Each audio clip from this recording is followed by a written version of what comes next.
বালুরঘাটে মৈত্রী চক্র ক্লাবে দুদিনব্যাপী জেলা ভলিবল চ্যাম্পিয়নশিপ 2024-25-এর শুভ সূচনা হলো।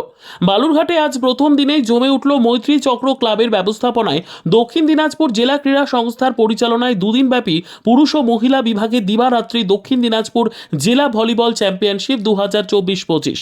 আজ দুপুরে প্রদীপ প্রজ্বলনের মাধ্যমে এই ভলিবল চ্যাম্পিয়নশিপের শুভ সূচনা করেন দক্ষিণ দিনাজপুর জেলার মুখ্য স্বাস্থ্য আধিকারিক ডক্টর সুদীপ দাস, দক্ষিণ দিনাজপুর জেলা ক্রীড়া সংস্থার কার্যকরী সভাপতি বিপ্লব দেব, দক্ষিণ দিনাজপুর জেলা ক্রীড়া সংস্থার কার্যকরী কমিটির সদস্য গৌতম গোস্বামী, দক্ষিণ দিনাজপুর জেলা ক্রীড়া সংস্থার সহ সভাপতি ইন্দ্রজিৎ ভৌমিক, দক্ষিণ দিনাজপুর জেলা ক্রীড়া সংস্থার ভলিবল সম্পাদক অরিন্দম ঘোষ, মৈত্রী চক্র ক্লাবের অন্যতম সদস্য সম্বিত ফণি প্রমুখ ব্যক্তিরা।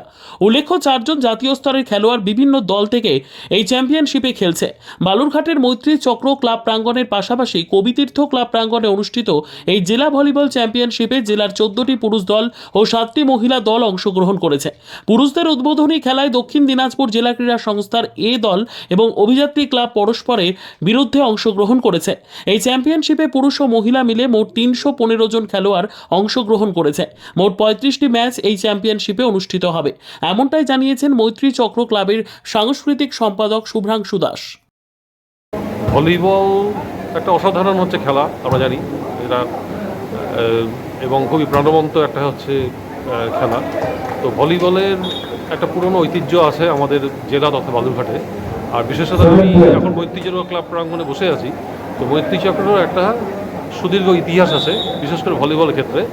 একটা সময় আমাদের এখানে নিয়মিত ভলিবলের চর্চা ছিল এবং একটা বড় অংশের মানুষজন হচ্ছে ভলিবল খেলাতে অংশ নিত আর কি। আর বিশেষ করে যদি মনে পড়ে, একটু পেছনে দিয়ে যাই আমরা, 1988, 89, 1999, না একটু ভুল বললাম, 1988, 89, 1990 এবং 1991, এই 3-4 বছর ধরে আমাদের এখানে জেলা স্তরে খুব বড় মাপের প্রতিযোগিতা অনুষ্ঠিত হলো। এবং সেক্ষেত্রে সেই ইতিহাসটা আমাদের যথেষ্ট সুদীর্ঘ এবং খুব গৌরবময়। মাঝখানে একটু ভাটা চলে গেছে, কিন্তু এখন দেখছি এই দক্ষিণ দিনাজপুর ডিস্ট্রিক্ট স্পোর্টস অ্যাসোসিয়েশন তারা যে উদ্যোগটা নিয়েছে এই ভলিবল টুর্নামেন্টের ব্যাপারে বা ভলিবলের প্রসারে, সেখানে এটা অত্যন্ত একটা প্রশংসনীয় এবং সেটাকে সাধুবাদ জানাই। তো আমাদের ক্লাব মৈত্রী চক্র ক্লাবকে তারা একটা অফার করেছিল যে এই খেলাটার ব্যবস্থাপনায় তোমরা এগিয়ে আসতে পারবে কি না। তা আমরা সঙ্গে সঙ্গে আমরা রাজি হয়ে যাই এবং দক্ষিণ দিনাজপুর জেলা ক্রীড়া সংস্থার সাথে আমরা যৌথভাবে, অর্থাৎ মৈত্রী চক্র ক্লাব এবং দক্ষিণ দিনাজপুর জেলা ক্রীড়া সংস্থা যৌথভাবে এই প্রতিযোগিতা এখানে আমরা অনুষ্ঠিত করতে সক্ষম হয়েছি। এবং আজ এবং আগামীকাল এই দুদিনব্যাপী যে এই ভলিবল টুর্নামেন্ট জেলা স্তরে পুরুষ এবং মহিলা বিভাগে 14টি দল পুরুষ বিভাগে এবং মহিলাদের 7টি দল এখানে অংশ নিচ্ছে জেলার বিভিন্ন প্রান্ত থেকে, এবং প্রায় 300 জন প্রতিযোগী এখানে অংশ নিচ্ছে। তো এটা একটা বিরাট একটা উন্মাদনার এই সৃষ্টি করেছে এবং হচ্ছে আমাদের আশেপাশে এই যার আমাদের এই ক্লাব তথা আমাদের এই আমাদের এলাকা আর কি, এই অঞ্চলে একটা বিরাট একটা উন্মাদনা তৈরি হয়েছে এই খেলা নিয়ে এবং প্রচুর মানুষ এখানে আসছে এই খেলার জন্য। এটাতে আমরা খুবই আরও বেশি আপ্লুত এবং হচ্ছে আর উৎসাহিত। আগামী দিনে নিশ্চয়ই এই ধরনের অনুষ্ঠান বা এই ধরনের প্রতিযোগিতা আরও হবে, তাতে আমরা সামিল হব।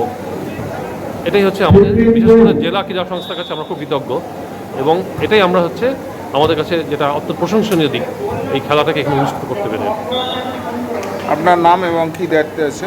আমার হচ্ছে আমি সম্বিত ফণি, আমি এই মৈত্রী চক্র ক্লাবের সিনিয়র সদস্য। এই বিষয়ে বলতে হয় যে মানে এইভাবে ডিএসের পরিচালনায় এবং বিভিন্ন বৎসরে আমরা দেখেছি বিভিন্ন ক্লাবের সহযোগিতায় বা একটা ব্যবস্থাপনা থেকে ক্লাব আর মেন সুপরিচালনায় থাকে হচ্ছে মানে organise district school sports association. আর তার সঙ্গে কোনো না কোনো ক্লাব সহযোগিতা করে, তারা ব্যবস্থাপনায় থাকে। এই দুইভাবে টুর্নামেন্টটা পরিচালিত হয়।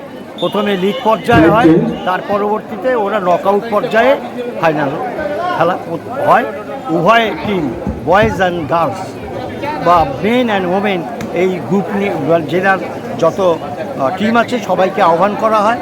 তার মধ্যে জেনারেলি 14 থেকে 16টা বয়েজ টিম আর 8টা 10টা বা 6টা গার্লস টিম প্রতিবারই অংশগ্রহণ করে এবং এতে করে দক্ষিণ দিনাজপুর জেলায় অন্তত ভলিবলের মান উন্নয়নে এই টুর্নামেন্ট একটা খুবই গুরুত্বপূর্ণ ভূমিকা পালন করে।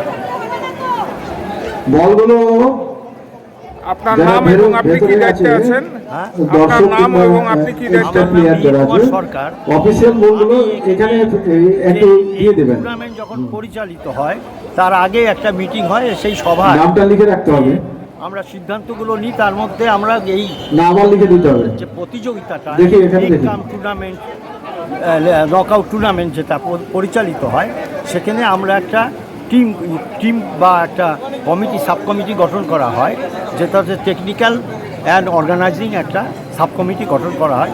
সেই কমিটির মধ্যে আমি একজন মেম্বার, এবং এছাড়া ডিএসএ এবং যারা ক্লাবের পক্ষ থেকে থাকে তারা জয়েন্ট কনভেনার থাকে, আর যিনি ডিএসএর সেক্রেটারি এই সাবগ্রুপের তিনি চেয়ারম্যান থাকেন।